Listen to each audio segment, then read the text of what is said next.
All right, so this week we're going to be working on IKFKARM switching. This will probably be the most tricky thing you've worked on for rigging thus far.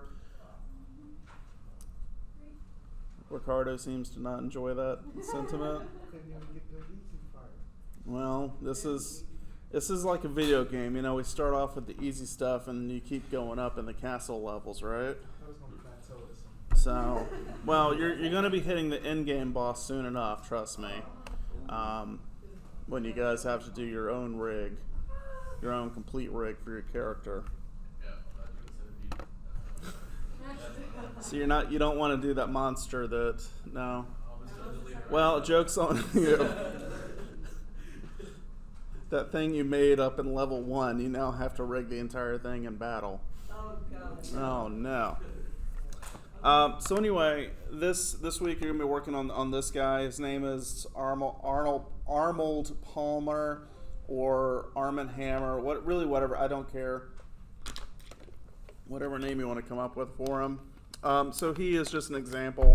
Basically, he's just a set of arms. That's the point. He's got a tail. He's got a head. He's got a little jetpack on him too. Which, just to let you know, just in case I wasn't clear, you have to rig the entire character. Okay? Okay, Brittany? The entire character. Not just the part that I show you in class. Okay, this is on the recording just to make sure we can play it back. Alright, so the thing with an IKFK switch is this basically employs the use of both IK and FK control schemes. Now, who wants to reiterate or just kind of re-explain to the class what an FK control scheme is? What does that FK mean? Does anyone remember? Forward kinematics. How does that work? What does that mean when you're controlling a character? It goes like from the top down. So, what do you mean by top down?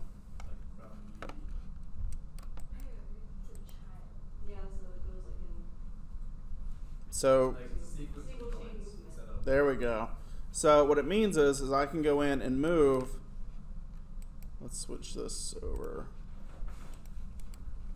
So what that means is I can go in and move this arm up and down from the elbow, shoulder, and wrist and move each one of those joints individually with it only affecting the child. Okay? What does IK mean? What does that stand for? And what does that do? Okay. So if I grab this wrist controller, I can now move it from the wrist, and I'm also moving the shoulder and the elbow at the same time. It's like a puppet. Yes. Exactly. So one of them is kind of like an action figure, where you can move each individual joint. And then the other one is kind of like a marionette. So what we're going to be doing is putting both of these control systems on one character. Now, where have we used FK before? In the claw. Exactly. Where have we used IK before? In the legs. Okay. So you guys should be able to do this without me demoing, right? All right, I'll see you next week. So we've already gone over really the hard part of this. You understand how to set up this control scheme. What do you think would be the way to set this up or to build this? Does anyone have any idea? So I guess let me show you kind of the control scheme first. So I have this little controller right here. If you notice, it follows the wrist. But then if I go and click on this little attribute right here, I can switch it over to a different control scheme from IK to FK.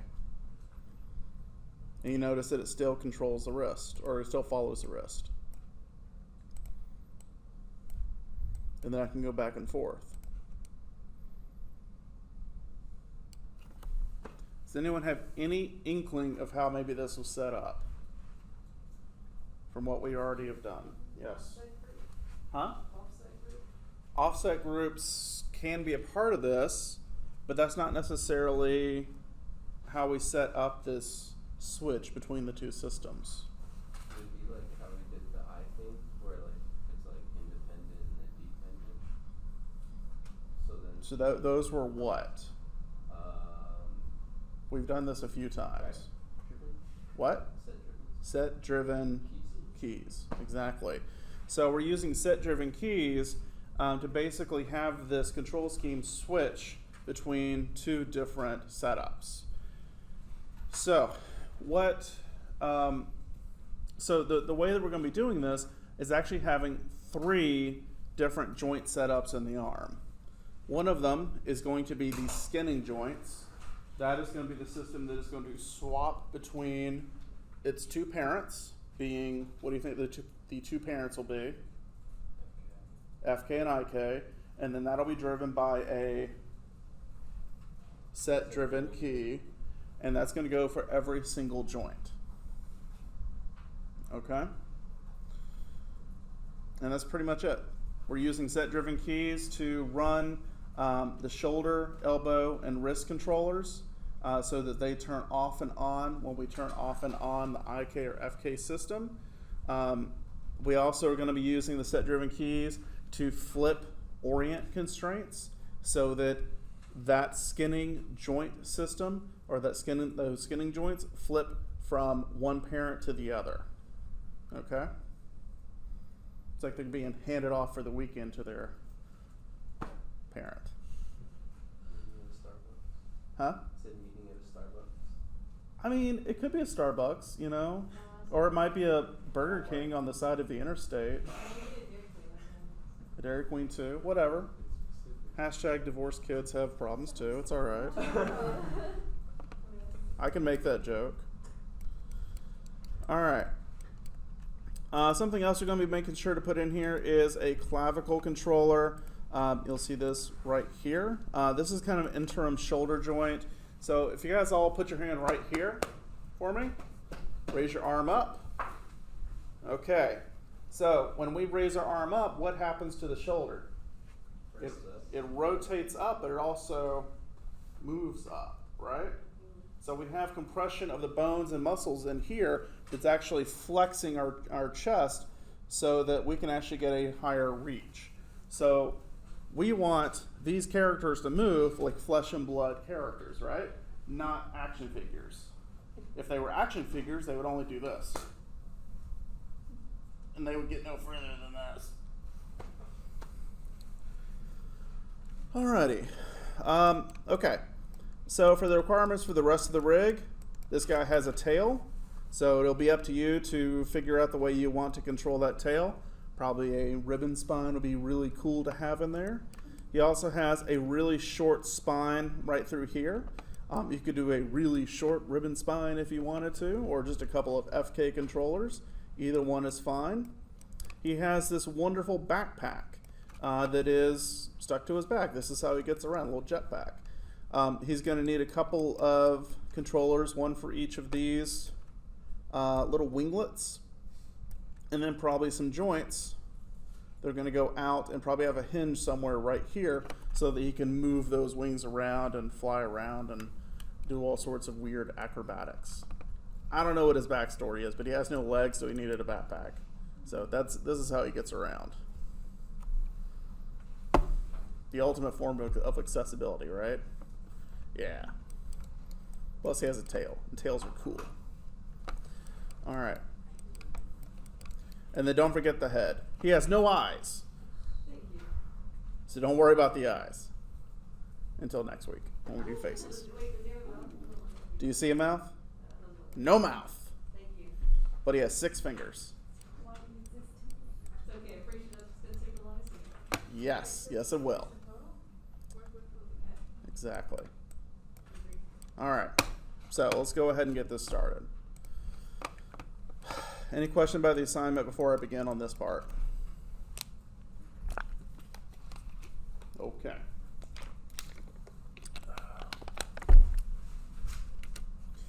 go ahead and jump over to the side. And what's the first thing we need to do on all of our rigs? Modify, freeze them transformations. What else? Delete all by type. History. Yes, we haven't even started the rig yet. So we can do all by type. What else? Give him a name. So what's I got Arnold Palmer here. Does anyone have a better name than Arnold Palmer? Okay. Boba Fett? He is not Boba Fett. Arnie Fett. Dumbo Fett. He's the one with the guns. That's all I do. Boba Fett. So yeah, I guess that. There's also Jango Fett. Who's his daddy clone. Yeah. It's like his daddy brother. Which is kind of weird. Is that weird? It's a little weird. If we think about it, it's a little weird. It has nothing to do with anything, but The Mandalorian's coming on soon on Disney Plus, and I'm super excited for that. Yes? On the Arm and Hammer OBJ file, both the jetpack and the person are the same mesh. Like, are they supposed to be the same, or are they supposed to be different? You can separate them out.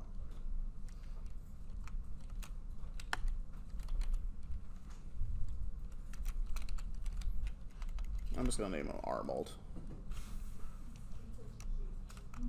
So, Arnold what? Mesh. Or Geo. But what part of his body is this? It's his body. Arnold body. Geo. Alright. He's got literally nothing else on his body except for his body. So then we got the... He's got nothing else on his body but his body. I mean, think about it. There's nothing else. There's no eyeballs. There's no teeth. You know? There's nothing else. That's all he's got, man. The kids aren't buying him for anything other than that jetpack. He was a bad decision in the design department.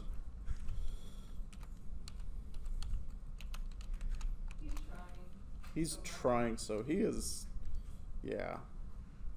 He is like the Snake Eyes of G.I. Joe. You know the reason why he was cool? Is because Hasbro got lazy in 1983 when they released him, and they just didn't paint him. So he was black, just black plastic. That's it. Is that like where we get the coolest shows always from people being lazy and just wanting to sell toys? Maybe. But I'm just saying the fact that like they just wanted to cut costs when they made the toy.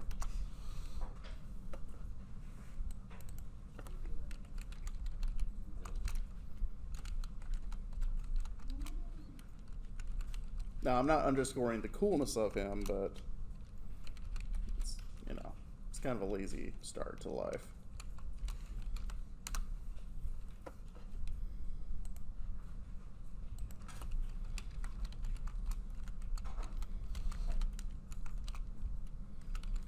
In 2 years, people are going to be watching this video and be like, what in the hell are they talking about?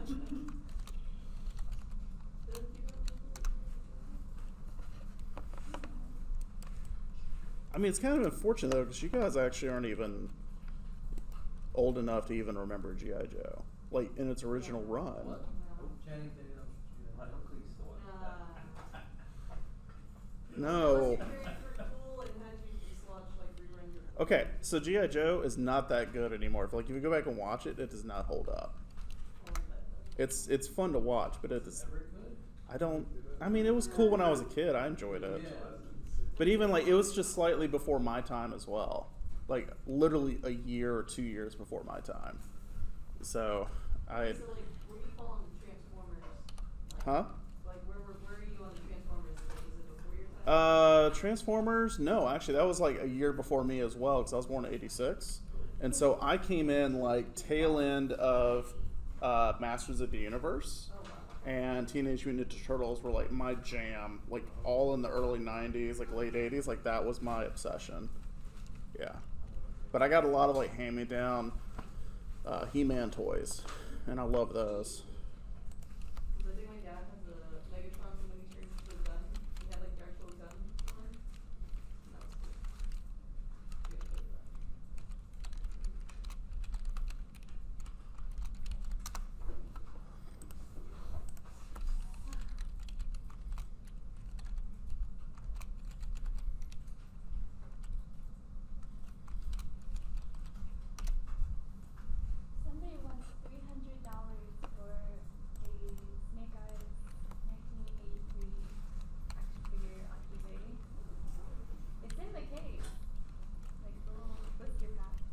That's It'll be good one. you know, just for silly research, you should probably send me that link, you know. What are the first few hits? Tell you what, man, like toy collectors, some of them get really hardcore.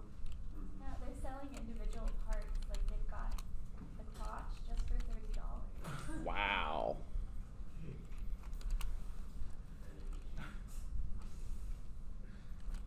But like I've heard like some people like actually have that phase where like they'll make like toys that people don't actually like sell or market.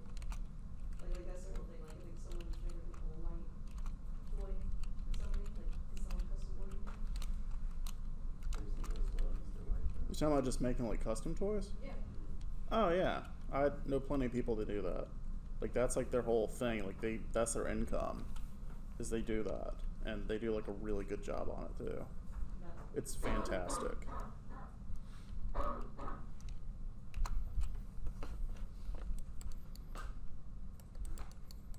Yeah, there's a couple guys I know that really should be working like for companies, 'cause they're that good.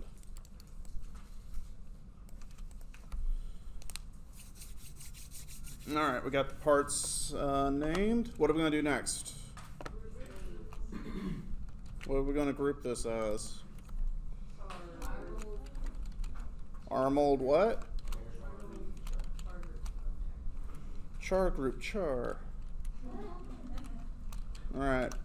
Okay, what do I do next? Make another group with what? There you go. So what group is this going to be? Okay. All right. Need to make sure I have a geo layer.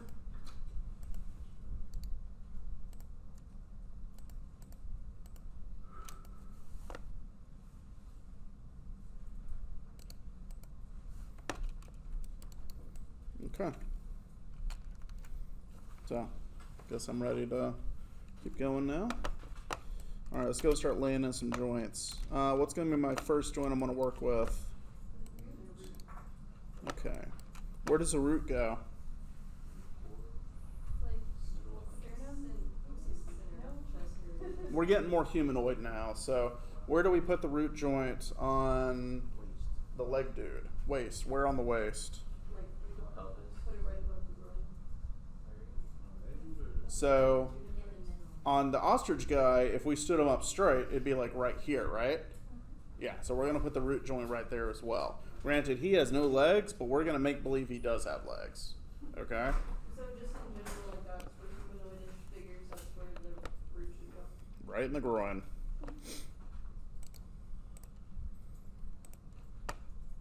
And, okay, so let me explain why.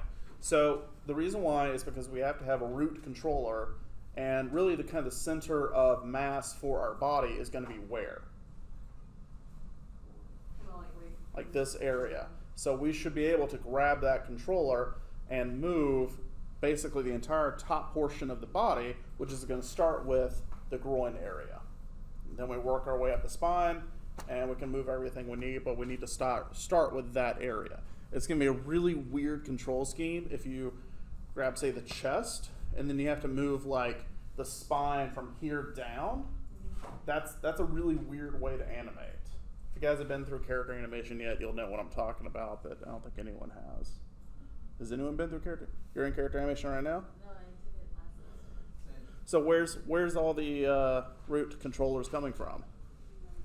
Yeah. So can you imagine if you move that up to here, and then you had to make a character walk? Oh. That'd be painful. Well, you're good experience. It would. It's called sucking, and that was what it would be. Now the funny thing is, if you have quadrupeds, you might actually end up like a dog, a four-legged animal. We all know what bipeds are, right? Those are two legs. Quadrupeds are, okay. Octopeds would be, yeah. So like for a dog, you might have what kind of amounts to as two roots, because you would have like the center mass for the front of the body and then the back of the body. That way you can do the taco dog maneuver, where it bends its body in half and then moves both the butt and the front half to you at the same time, because it wants to script jizz all over. Anyway, I'm clearly getting... Alright. He talked for 2.5 hours about toys and dogs. Alright, so let's go ahead and put a root joint here. I'm going to go ahead and throw in some joints down here for the tail.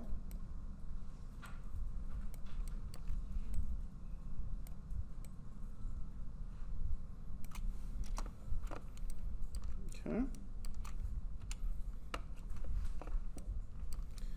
I'm going to go ahead and put in a couple of joints right up here.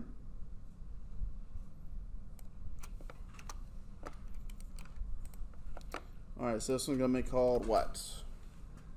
What's this one right at the top of the tail, base? What are we calling it? Root.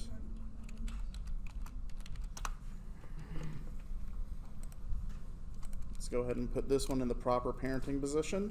So I'm going to grab the child, grab the parent, hit P, and now the root has domain over all the other joints, as it should be. All right, so this joint right here, what do you think this should be called? Spine. Yeah, base I think works a little bit better. Spine, base, joint.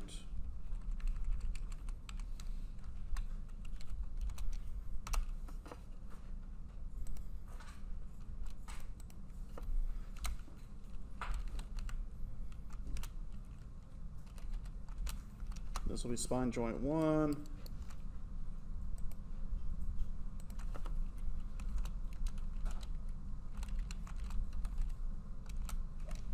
Spine joint 2.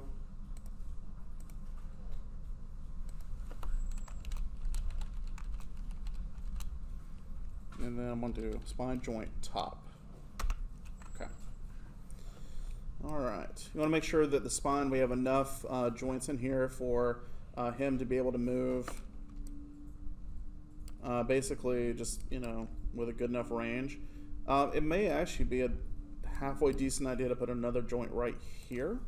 It feels like there probably should be something, just kind of looking at the spacing here, so I might actually put one right here. Now if I need to put in an extra joint, I can go under skeleton, insert joints.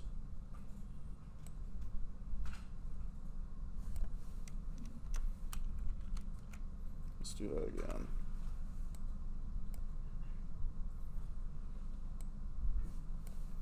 Should be able just to drag it in from the parent to the child, but I think because the root has 2 sets of children, it doesn't like that. Let me try this real quick.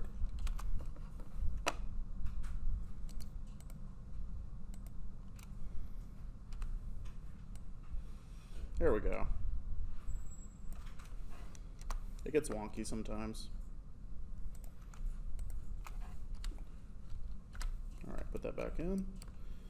All right, so this one is going to be spine, base, joint. And then this one is going to be spine, joint 1.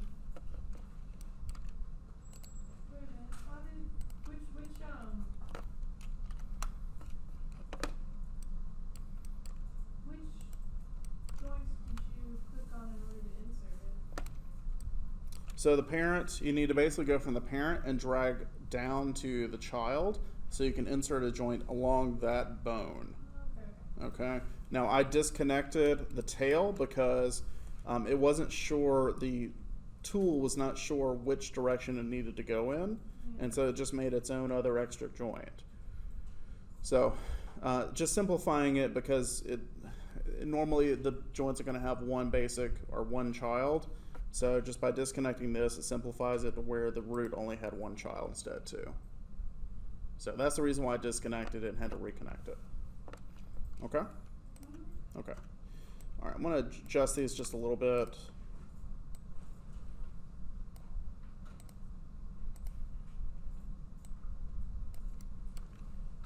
Just make it a little more even.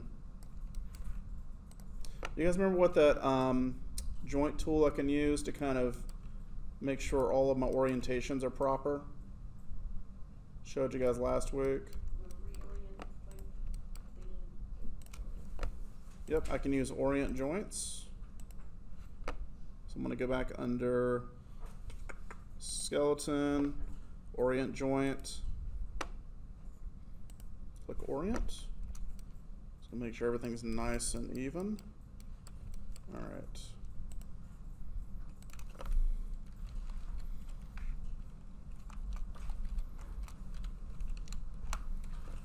Tail joint base. Actually, let's do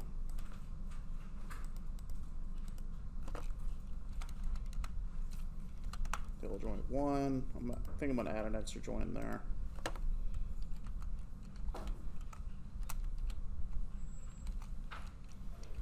Tail joint 2.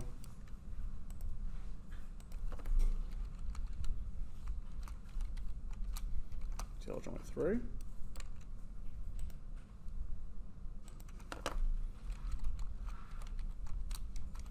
Tail joint 4.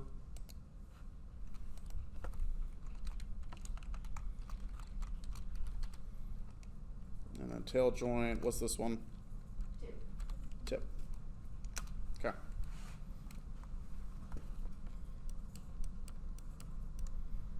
All right. So I think I'd like to add an extra joint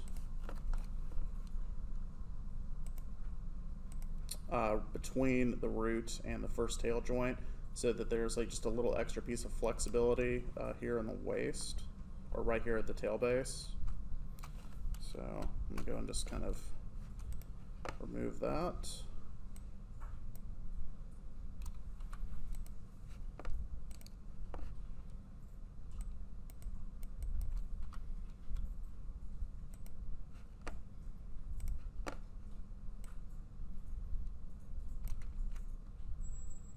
Come on, there we go. Okay.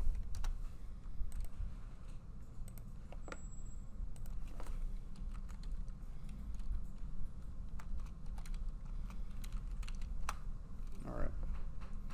Then take both these, or take the spine and the root, parent back together, and there we go. All right, let's go ahead and add in some joints for the head. So I'm going to have a neck joint right here. He has a really, really short neck. Generally for humanoids, I'm going to have at least 3 joints in the neck, one at the base, one at the middle, and one at the top, so that we get at least, you know, a decent amount of movement in here. Because like this is pretty flexible, right? Like we got a lot of flexibility in the neck. For him, he does not have a lot of movement. So I'm going to do basically a joint right here in the middle. And then I'm going to do another one just right above it. And then I'm going to go ahead and do a head tip joint. And so this will be the movement. This will be the place where the neck actually moves. And then this will be a joint for basically the base of the head to move against as well. So he'll have basically 2 points of articulation at the neck. So he can roll the neck around just a little bit. But he doesn't have a whole lot of movement. All right, let's go and take this. Neck, base, joint.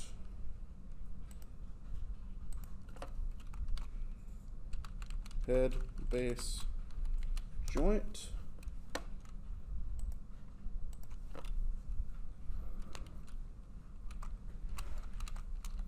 Head, tip, joint. And then we need to connect this in with its family. So we're going to go ahead and grab child, parent, hit P. And we need to make sure that this orientation is proper. So let's go ahead and grab this joint right here. Go back to skeleton, orient joint, and you'll see it rotates it over and it follows the rest of the joint chain. All right, any questions so far? We good? Okay. All right. So let's go ahead and go into, Actually, let's put in one more joint. So this is going to be the center chest joint right here. This is going to be my modular joint for where the arms are going to branch off of. So that's going to be right here in the middle. And then we can take that and put that under basically the spine top joint, which actually is going to be this one. I think I'm going to actually leave it on here because I think this makes a little more sense. Well, no, actually no. It needs to be spine top. Let's do this. There we go.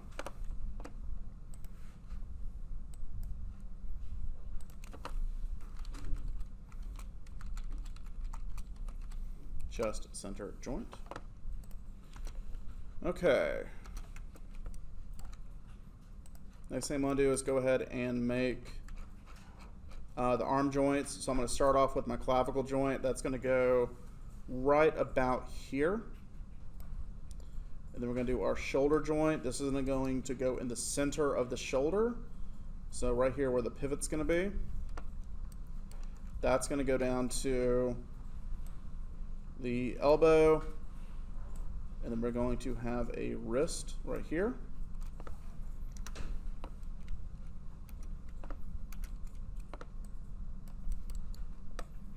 I'm going to go into my third person view, roll around,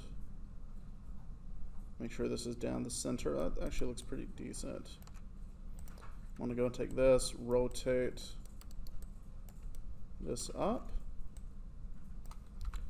I need to move it a little bit this way.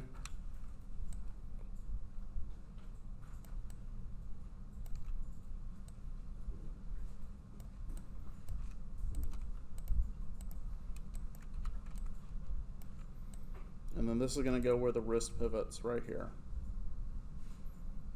So make sure you check, make sure it's basically in the center.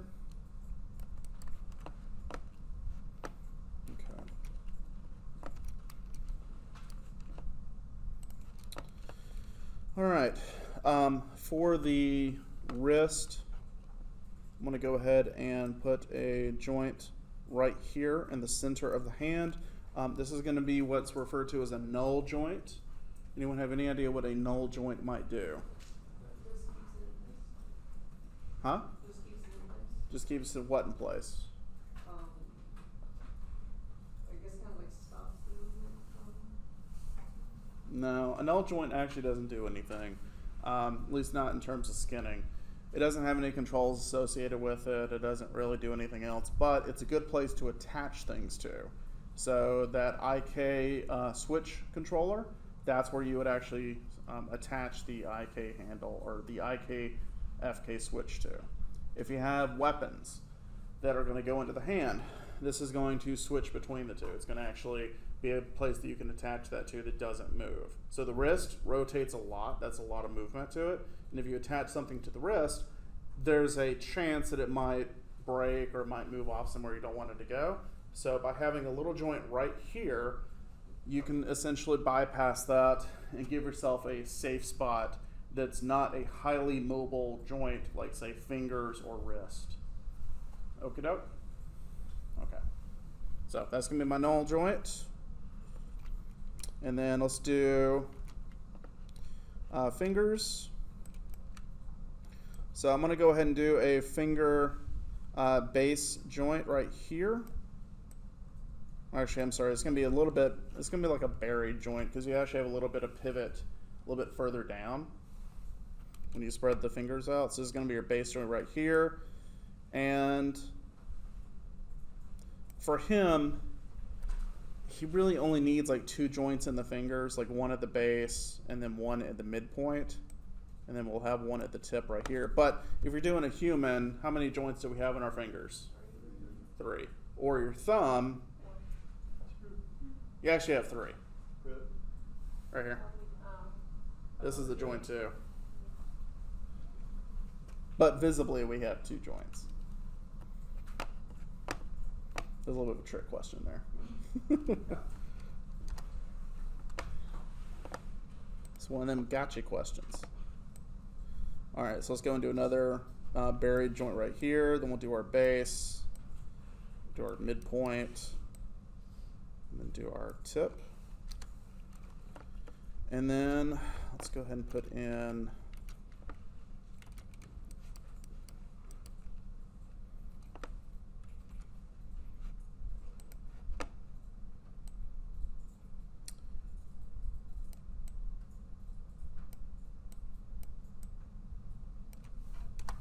okay. These are wildly off position, but that's okay because we're going to move them and basically trace back over them anyways. Like this is all basically just a sketch at this point. All right, so I'm going to go move these in position right there. Move this guy up.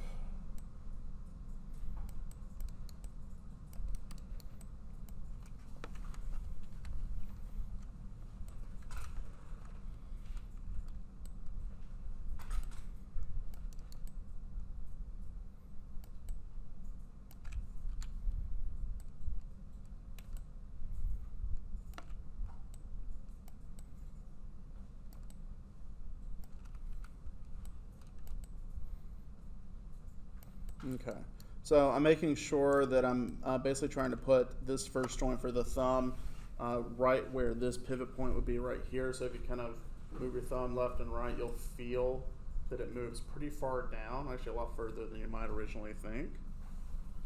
So I'm just putting it right down there. This next joint is going to be right here where that first joint is for the thumb. And then the second one is going to be where the next joint is. In your modeling, you guys remember how I was telling you guys you should be doing like at least 3 edge loops, one above, one below, and one at each one of the joints? That will help you visually place your joints if you look at your meshes. Now he's got a lot of topology, so it's a little bit harder to tell, but that's one nice thing about retopoing with that in mind. Okay, null joint, right here, dead center of the hand.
I think that'll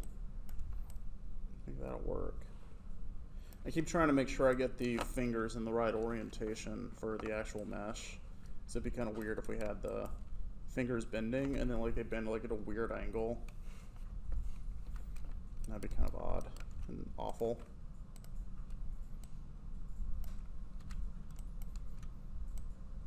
Okay. All right, let's do this one.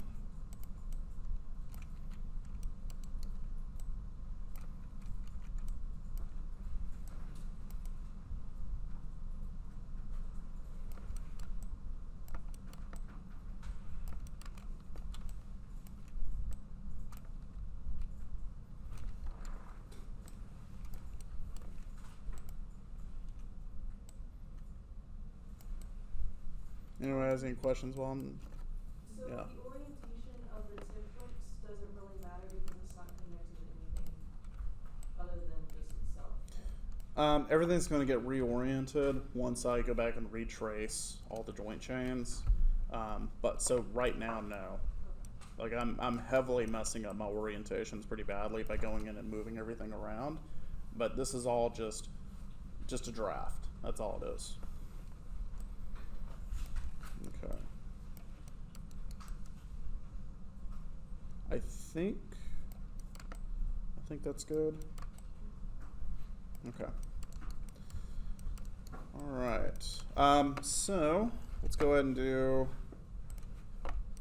the joints for real. So let's go ahead and grab the joint tool. I'm going to hold down V. I'm going to go to the chest, and then I'm going to snap each one of these to their respective joints, and then I'm basically going to follow this first joint chain down the middle finger, pointer finger, whatever you want to call it. And then there we go. Okay. And then I'm going to go ahead and do this again.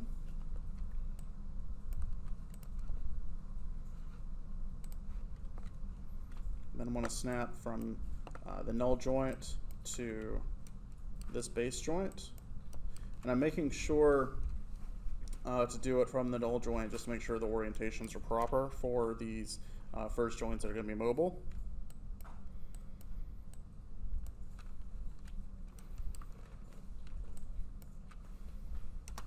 So there we go.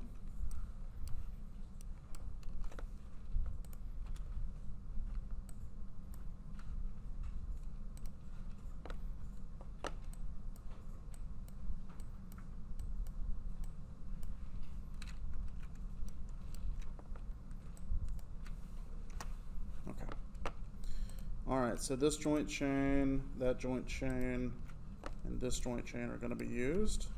I can go ahead and trash this one, and that one, and then also the arm. However, I do kind of want to keep that chest joint, or actually, I don't need to because it's not even connected. So I'm just going to go and take the 4 draft joint chains that I made hand with, delete those. This one right here, I do want that original chest joint that I made since it just has normal world orientations. So I want to go and take the clavicle joint right here, unparent it, delete that extra joint, and then reparent it to the original chest joint. And then I'm going to go ahead and take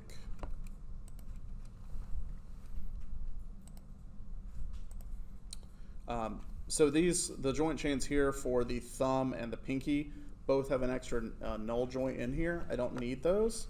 So I'm going to go ahead and take the child of both of those extra null joints, Shift P, unparent them. Which ones are the null joints? It's basically the parent of that joint chain of the pinky and the thumb. So I just unparented the first child. And then let's take this guy, thumb, pinky, null joint, and then hit P. And you'll see that each one of these is now a child of the parent, which is the null. Okay, so now we have the arm joints set up the way we want them. You with me so far? Yes? No? Is anyone not? You with me? Okay.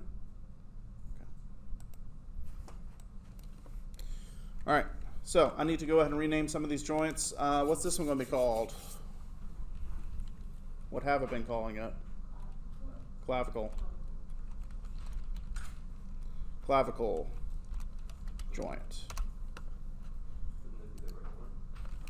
You're right. Actually, no, you're not right. Left one. Left. Clavicle joint left.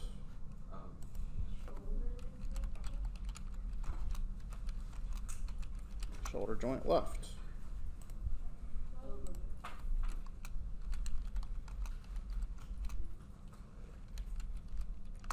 Okay.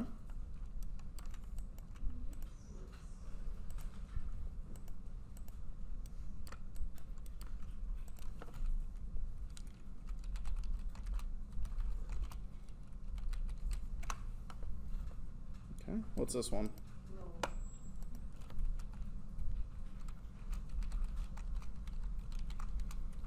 I'm putting wrist in here just so I remember that this is for the wrist. I mean, obviously from the parentage, I should be able to tell that, but I want to make sure because you never know. You might have another null joint in your system for whatever reason. Maybe your feet need a null joint for if you're doing like a monkey or something. I don't know. Whatever. Wrist null. Left.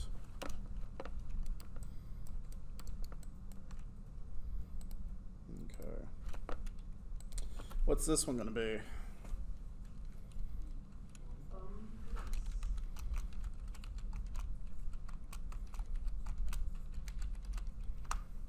Okay.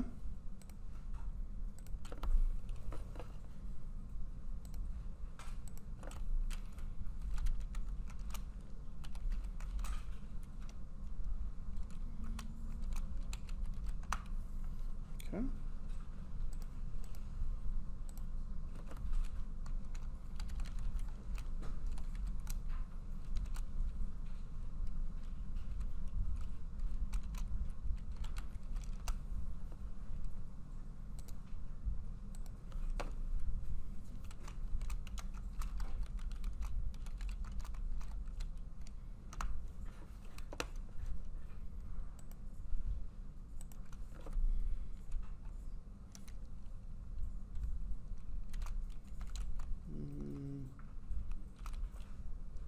Index? Yeah, it's index, right? Yeah. So I'm trying to remember what the heck the name is. Index. Joint. Index base joint.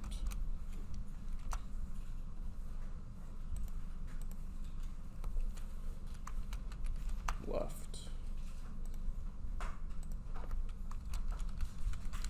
Index joint 1 left.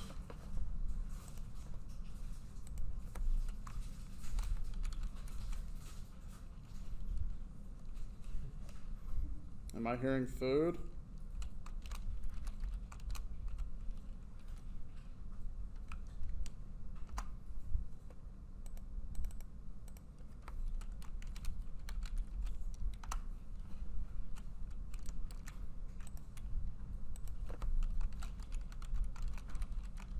Index joint tip left.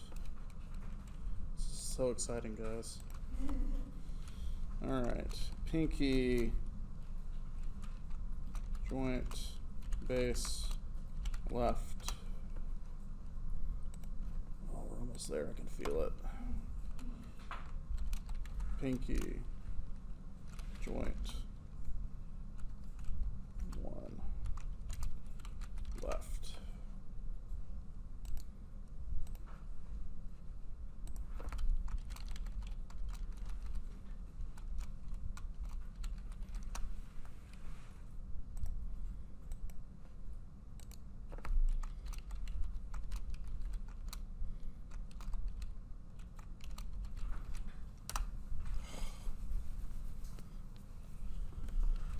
All right, now 6 more times. Okay, so what we will need to do is go ahead and basically duplicate this joint system from left to right. So we're going to go under skeleton, mirror joints. It should be set up properly. So let's check it out. No, it did not. Now, it did say left to right, didn't it? Okay. So it said left to right. It said search for and replace left for right. It is uppercase. And I wasn't doing uppercase for everything. So we can do, I think some of them were uppercase. So maybe we can do 2 search parameters and do left, comma, left. Maybe. I don't even, actually, I'm not sure, 100% sure if this will work, but we'll see. All right. Nope. Nope. Okay, let's do left. Mirror. Okay, there's right. There's right. I'm gonna call that an absolute win. Okay, close enough. We're good. All right. So let's go ahead and save this real quick. I saw in the box when you mirrored it, right next to behavior, there was also an option for orientation. Yes. Could we do both? Like, can we check it for both? You want the orientation to mirror. So the behavior, because what we want, let's see, you want that. So I just leave it as it is for behavior, what I already have selected. And honestly, it's not going to matter that much because with the controllers, when you mirror them, you're still going to get this movability anyways. So just make sure that the mirroring is done at least to like this extent. You should be fine. Okay. All right. So let's go ahead and make a couple more joints. So the backpack needs some joints, right? All right. So the backpack itself isn't really a flexible object, but I do want at least a joint here. And that's going to be the base joint for the backpack.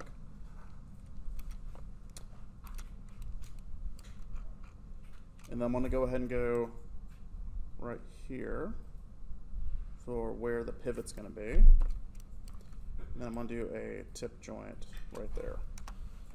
Okay, just make sure that's all nice and positioned.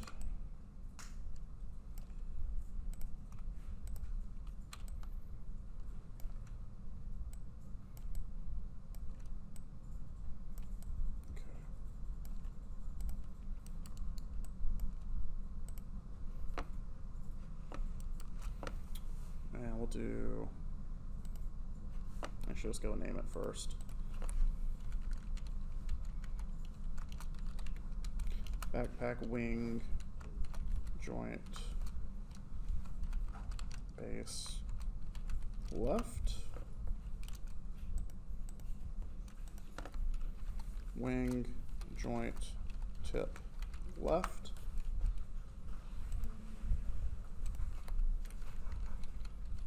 Backpack joint base.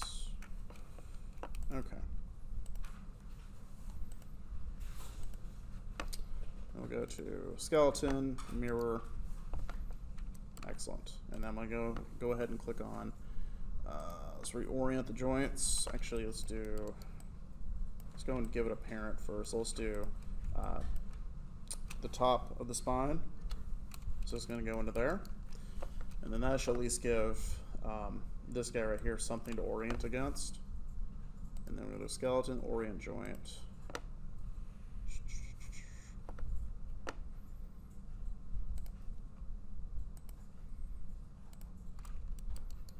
And select these guys.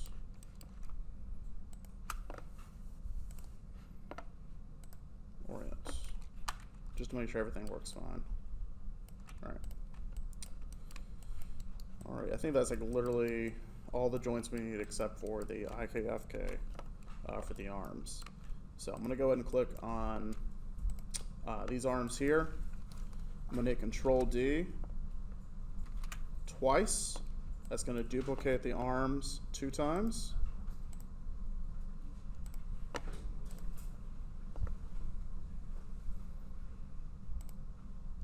So now we have 3 sets of arms. 3 arms for each side. Okay, So one of them is going to be the skinning, and one of them is going to be the IK, and one of them is going to be the FK. All right. Now, easy way for us to go ahead and make sure we keep track of this is I'm going to go ahead and grab the first set of joints, basically on the left and the right, and we're going to go in and do a search and replace names and put in skin left and skin right. Then we're going to do a search and replace for the next two sets and replace it with IK left, IK right, FK left, FK right. Okay? So we don't have to sit there and try to guess what's what. Alrighty? It doesn't really matter what order it's in. Just try to keep it in a consistent order for you to remember. Okie doke? Okay.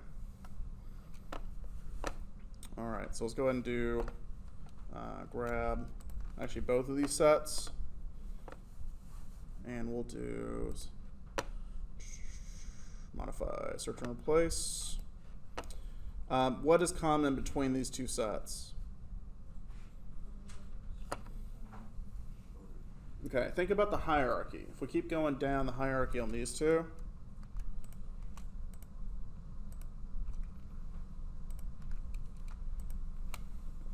is shoulder consistent between them all? No, what's consistent? Yeah, so we have J and T for left and right, so those are consistent. So we could really use either one of them. All right, so let's do shoulder J and T. And this one's going to be shoulder J and T also. So it's going to search for, let's do J and T. And it is going to replace with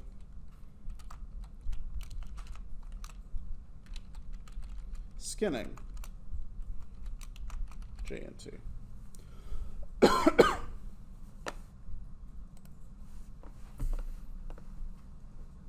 And then we will go ahead and hit replace.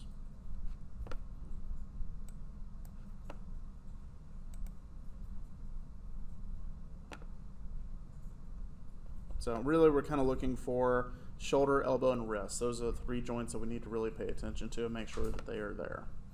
All right, fingers we're actually not going to worry about, but we need to make sure we have those three. Right, Katie? You need to stand up for a minute? Okay. If you guys feel like you're falling asleep, feel free just to stand up and stretch your legs. Alrighty? In fact, you know what? Let's go and take a break for a few minutes. All right. So I went ahead and renamed the skinning joints here. I'm actually just going to leave them in position.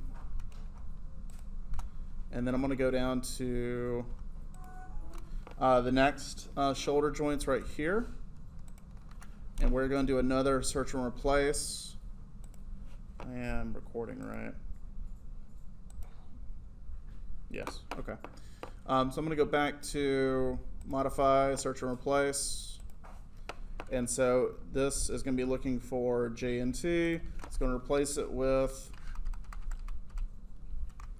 IK. Replace. We're going to do the same thing for a third time.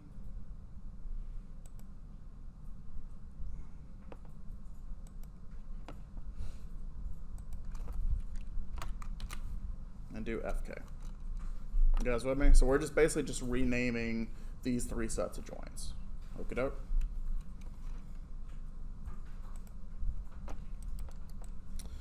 All right, I'm going to go ahead and take both FK shoulder on left and right.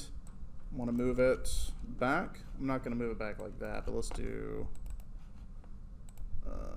world orientation. Just move that straight back. I'm just moving the FKs together, and then I'm moving the IKs together, okay? Doesn't necessarily matter where I'm moving them to. I'm just simply moving them back to illustrate what I'm going to be doing with the Orient Constraints, okay? And yeah, so this is where you say, "Hello there, General Kenobi." grievous joke.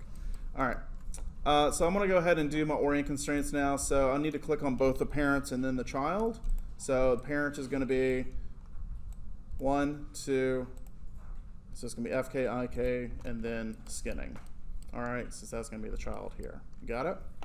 So we're going to go and go to constrain. It's going to go to orient. And then I'm going to make sure maintain offset is turned on, although it shouldn't be needed because they should have the same orients. But either way, still make sure it's turned on. Click add. I'm going to do this for each one of these joints.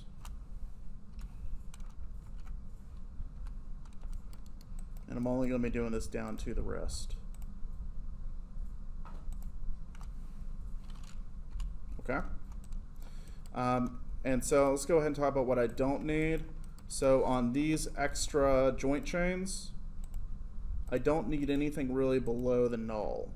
And the null really is only going to be there so I know that the actual wrist joints are rotating.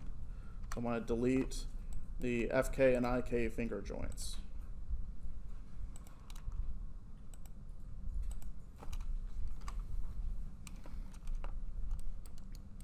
There are some other basically just joint setups where you would keep them, but for the sake of simplicity and for this assignment, we are not going to be keeping these.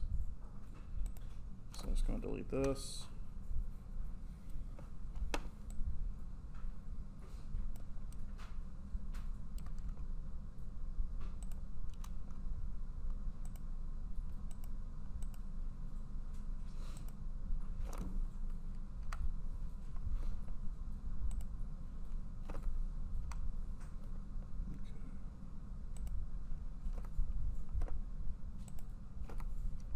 Okay, so we're just simplifying these arms right here.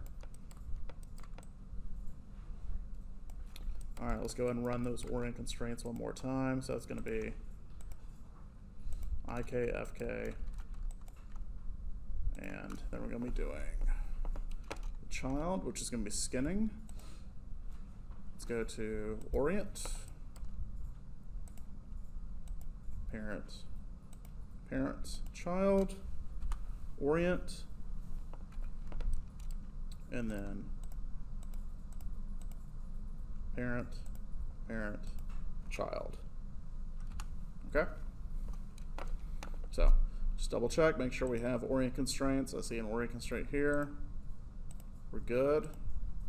So we're good there. We're good here. Okay? Any confusion yet? Yeah.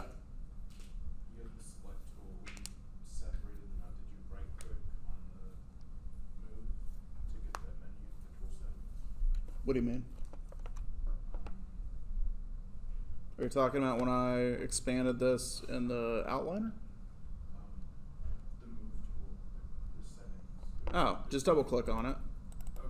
Just brings up the tool settings. And you had a, is it like world orient? Mm-hmm. Okay.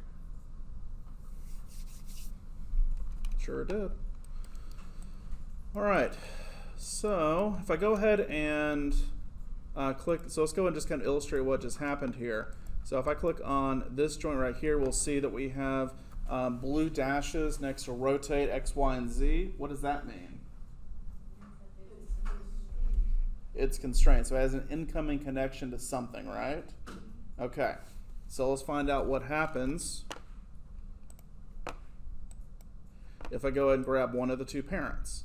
We'll see that the child highlights purple. If I go ahead and rotate the shoulder, you'll see that the skinning joints here rotate, but at half value. Why is that? Because it has separate, well, Separate what? parents. Exactly. So mommy says walk over here, daddy doesn't do anything, so the child goes halfway in between mommy and daddy. Okay? Now if I wanted the child to go fully over to mommy or fully over to daddy, what would I do then? You need to set the offset group. Huh? The offset group, you need to set it up. Not an offset group. What would control the parentage of this Orient constraint? Need to be able to switch it off. Switch it where? Set Not, I mean, we're just kind of naming how it might be controlled, but like where would I go to turn it on and off? Okay, so I got shoulder right here. The only thing connected to it is a skinning left orient constraint 1 right here. So what values control where this joint is going to go? The parentage of it, well, the influence. Does anyone remember? Can someone come up here and point to it? Come on, give it a shot. See if you remember where this is.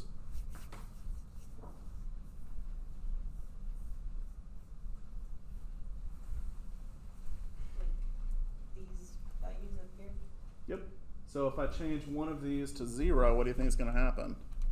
It'll give full influence to whichever one is the one. Bingo. Yeah. Good job. All right. Yeah, that's pretty much it. So we're going to be making a lot of set-driven keys that are going to be basically controlling just the orient constraint and where it's being connected to. And that's it. So let's go ahead and move these control joints, FK and IK, back on top of the child joint. So I'm going to go ahead and hold down V, snap it back over, snap this back over.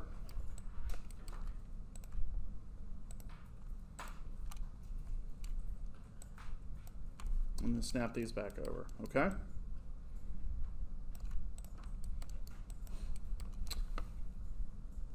All right, so the IK, we're gonna go and set that up. So let's do skeleton, IK handle, and I would like to have the ability to rotate the elbow. So if I have this thing in IK and I want to be able to rotate the elbow up or down, what do I need to do? What type of IK handle will I be using in order to do that? Not the single chain, but the rotate. Rotate, Sydney, what is it? Rotate. Rotate plate solver. Yes. So I want to make sure we have the rotate plane solver selected, and then I'm going to go ahead and go over to,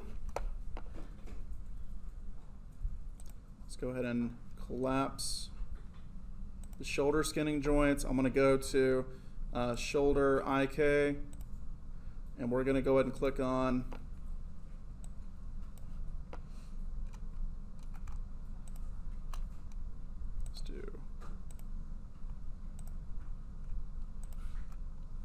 So I'm going to go wrist to shoulder, and you'll see that we get an effector pop up right here.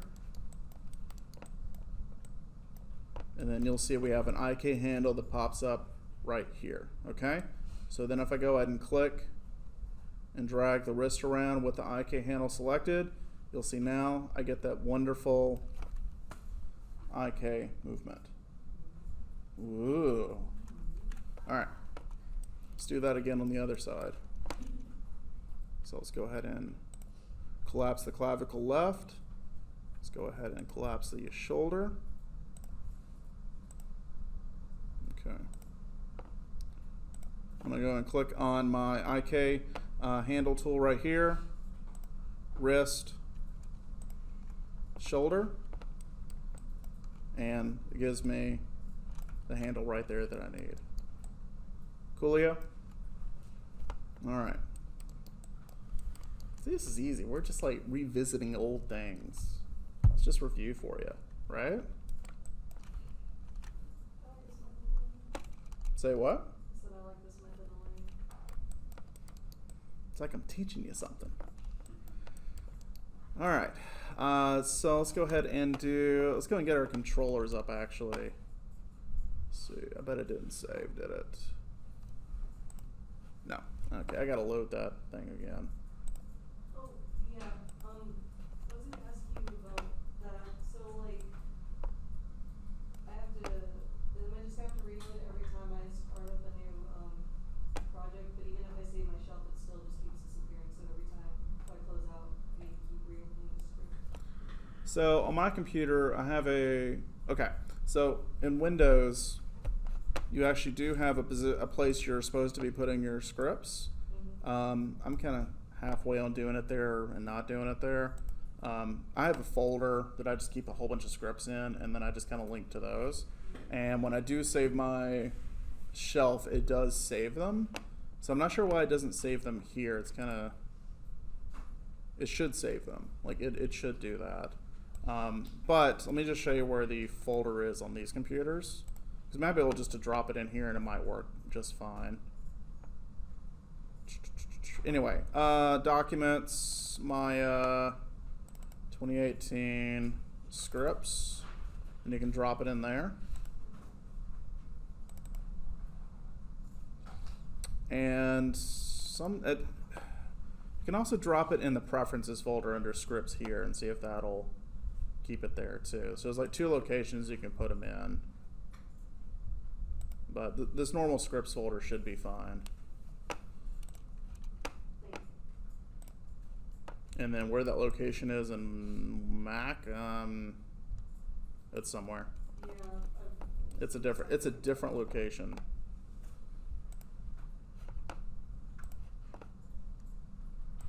I want to say it's like in your library, I think is where they have it. All right, let's go and open that script again. Desktop. I think it's in my desktop. Rig 101.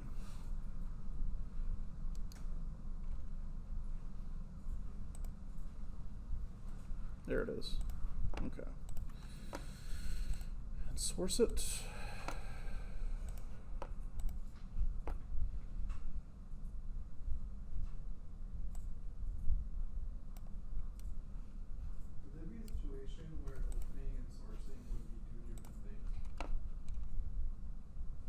Possibly, but usually it's not. Okay, let's go and open that up. Let's go and make some controllers here. I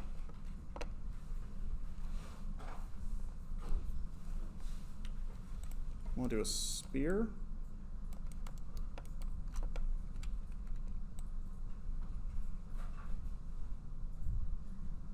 Okay. Modify freeze transformations. I'm going to go and name this IKFK left con.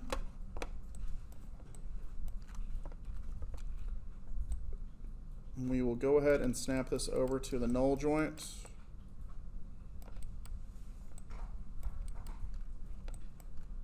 And then I'm just going to go and move it over here, just somewhere out of the way.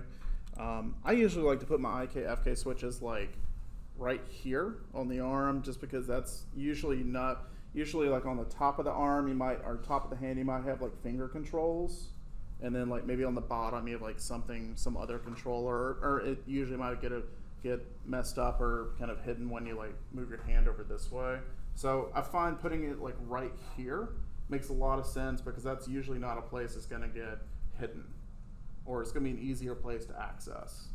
So as you guys kind of rig, you will figure out where you like to put controllers. And I tend to like to do it right there. So, and a lot of rigs I see tend to do that as well, so I'm cool with that. It's like being self-validated.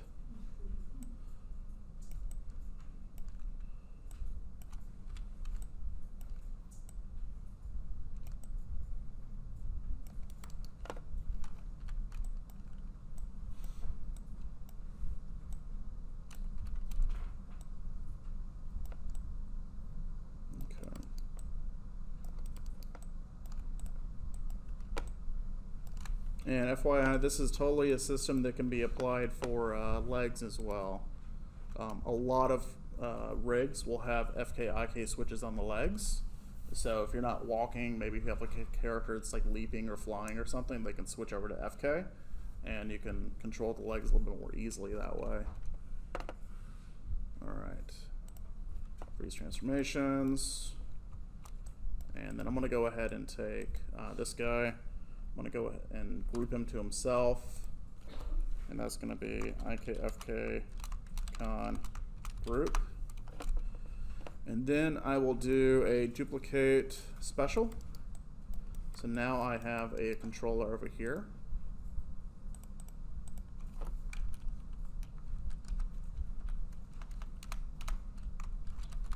Just rename it right.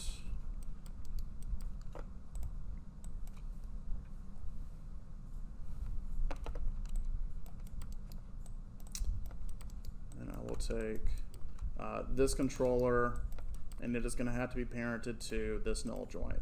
So if I want this null joint to control, it's not going to be that null joint, actually it's going to be the skinning null joint. So if I want that skinning null joint to control where that controller right here is going to go, what might my approach be?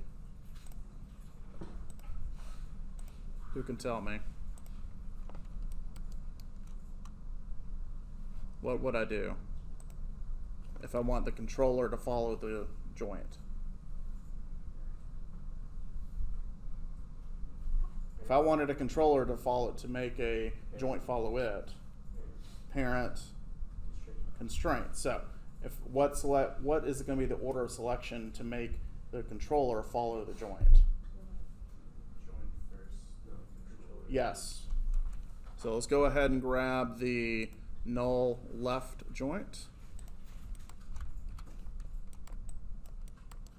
I'm sorry, that's not the right one. That's null right. Let's do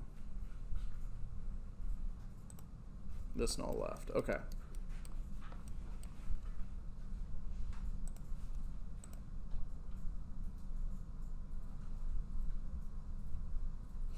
Yes, okay. Grab that one. Constrain, parent. So now when I go ahead and grab and move that null, it'll move that controller with it, okay? Let's go ahead and give it a attribute, IKFK switch, float, minimum, maximum, 0 to 1. I click add. Now we got that right here. We literally need nothing else visible. Lock and hide selected. So we just have FKIK switch right there. All right. Do the same thing here. Add attribute.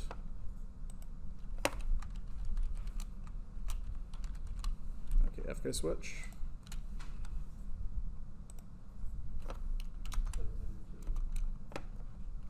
Say what? Set it into the maximum. You set the name in the max. There we go.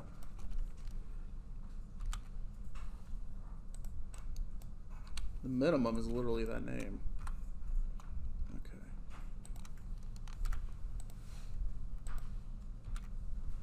Okay, there we go. What are we adding the attribute on? The IKFK switch controllers. So that when we click them, we have the ability to switch IK and FK systems. And then we'll hide everything. Lock and hide. There we go. And then this guy is going to follow his null joint as well.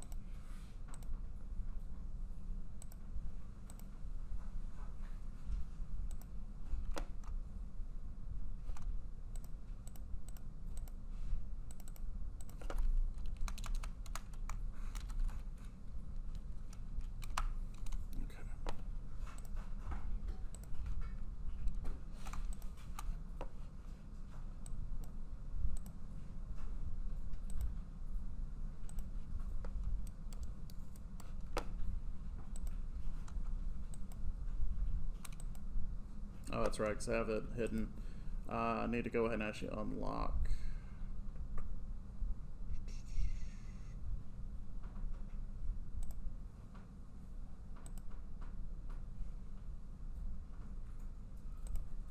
If you ever need to bring back controllers that are locked and hidden, just go to channel control right here. And you can just go in and basically move it over. So I need to do translate, rotate XYZ.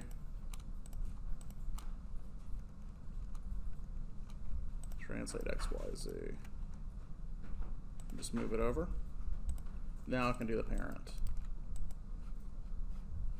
And to avoid that, we should parent it first. Yeah. And then Yeah, it only screwed me up just because I hit it before I parented it. Yeah. So risk null right.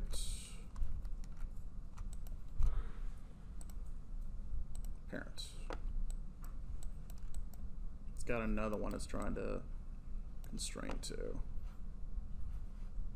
Let's go back. Channel control.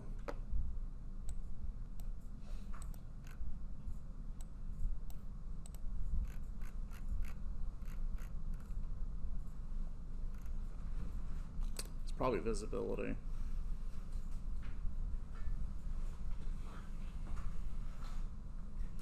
Actually, hang on. Oh yeah, that's because these are actually still locked. Sorry. Unlock selected. Let's try this again. Okay, will that work? There we go.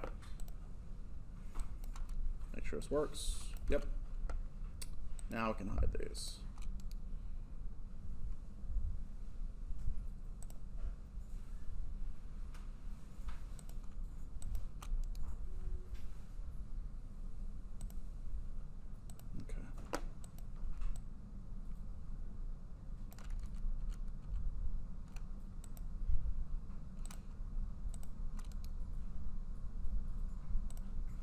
Okay, so we should be able to good now. Double test that. Yes.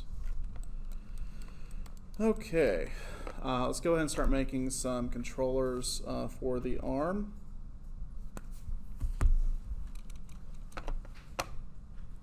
So let's go with, we're going to need some controllers for the clavicle. We'll do FK, and then we'll do the IK controller.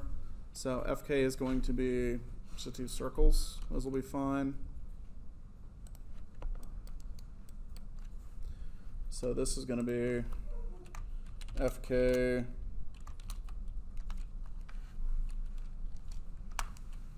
and then every time I duplicate that, it's going to give me something already with FK written in it. So let's go and take this guy, and I'm actually going to go ahead and group him to himself, so that's going to give me an offset group. FK offset group. This is important because I do not want this controller to get any transformations, rotations, anything like that on there, and also because I really want the orientations to stay consistent with the actual controller. So let me illustrate why this is important. The arm is not just shooting straight out from the side of the body. There are angles to this that are not congruent to X, Y, and Z, okay? If we just put controllers, let's say, if we could just go ahead and grab like this one,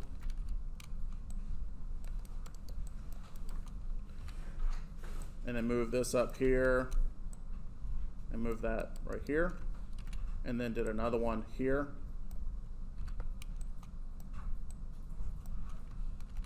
and then did another one here.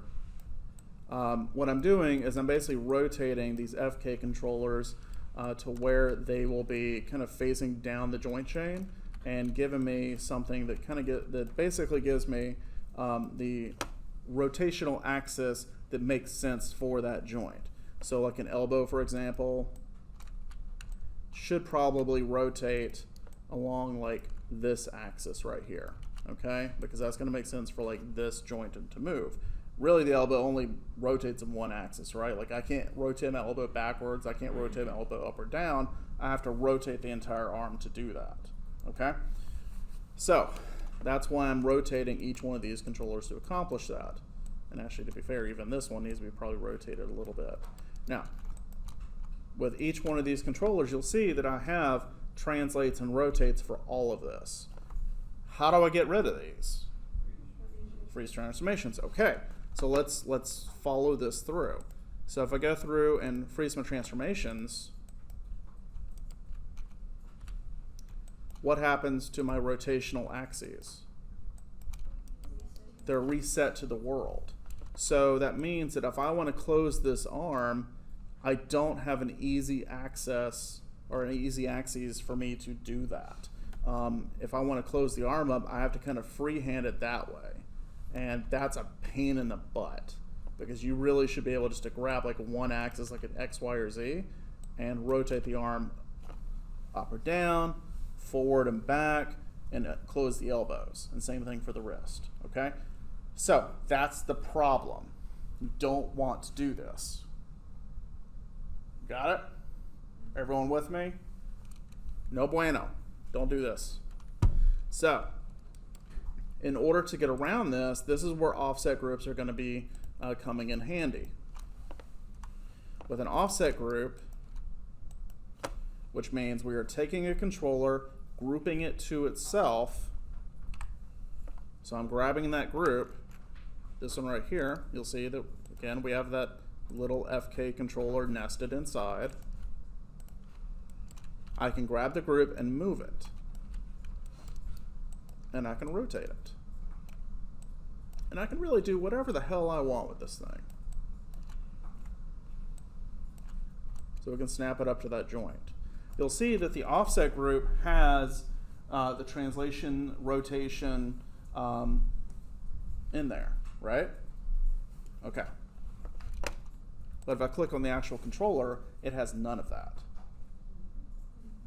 So that's why I want this offset group. That's what it's going to give me. I don't have to go in there and freeze transformations now, because it doesn't maintain that. Its parent is taking all the brunt of that transformation for me. So that's what the offset group does. Okay? Do you guys understand why I'm going to be using these offset groups? Okie doke. Okay, so let's go ahead and we'll probably shrink this guy down a little bit. Just like that. I'm using the offset group to scale it down. Do be aware that if you use an offset group and you do not uniformly scale it, and then you try to rotate that controller, that transformation and the scaling of the group is going to warp your controller. I've seen it happen on a couple of y'all's rigs already. You guys have actually asked me, why is this happening? It's because you're non-uniformly scaling an offset group, and then that translation of scale, that change, is being passed down into the child. All right? And it can't control it. So it's being told what form to take. So if you need to change the scale on this, just do it uniformly, and it makes it a lot easier. All right, so let's go ahead and give this a name. So this is going to be FK shoulder left offset group. This one's going to be FK shoulder left con.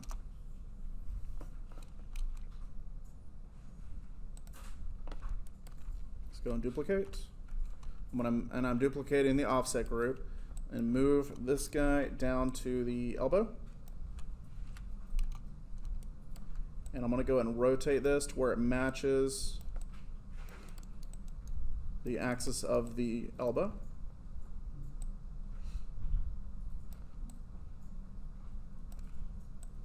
Honestly, I'm just going to kind of move it in between. It doesn't necessarily have to match like this or this. I'm more interested in having this axis right here to where I can close the elbow more seamlessly. But if you would like something you can rotate the elbow on, you can probably just line it up with this axis right here. And I'm just kind of making sure it lines up with the palm as well, so we're good there. And I'm just going to rename this to elbow.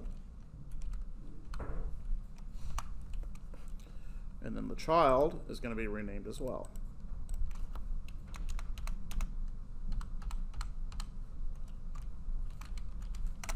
All right. Guess what we're going to do now? I'm going to do the wrist. I'm going to duplicate it. We're going to move this down to the wrist.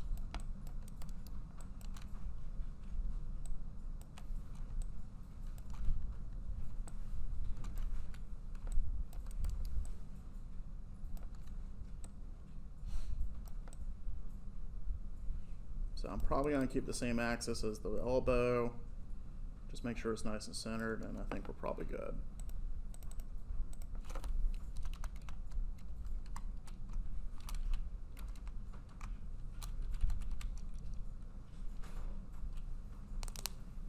Okay. All right, I'm going to be stopping real quick, guys. And we'll just pick this up next week. Last thing I'm going to do is let's go ahead and just create an FK chain real quick. So what I'm going to do is just take all three of these. The wrist offset group is going to go under the elbow left con. The elbow left offset group is going to go under the shoulder con. Okay, so that's going to create, sorry, let me move, yes.